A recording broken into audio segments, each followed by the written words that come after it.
Any tips on polishing stainless steel?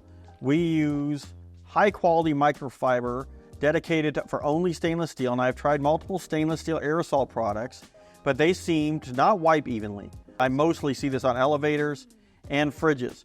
Thank you for your priceless knowledge. Okay, first thing you got to do with this, and here's a little tip.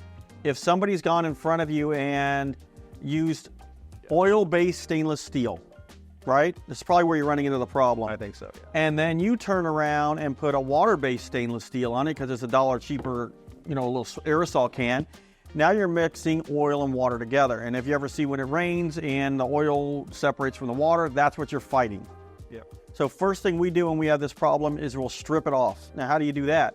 3M makes a great wipe product that they use for ovens, and it comes in like wipes. You just pull them out and you just wipe them down. Or you can just degrease them. Now you have to have butyl in your degreaser or else it's not going to take the grease off. That's where you would first start. If it's brand new stainless steel, you got to choose. Am I going to use oil-based or am I going to use water-based? If it's something that gets touched a lot, like we had a BMW dealership, we stripped it all and put a water-based on because you get less fingerprints. Yeah. But if it's something like an elevator door, stuff like that, usually everyone goes oil-based and you should be fine. So if you're struggling with it, more than likely you've mixed your two stainless steel cleaners and they look the same and they almost smell the same. Yeah.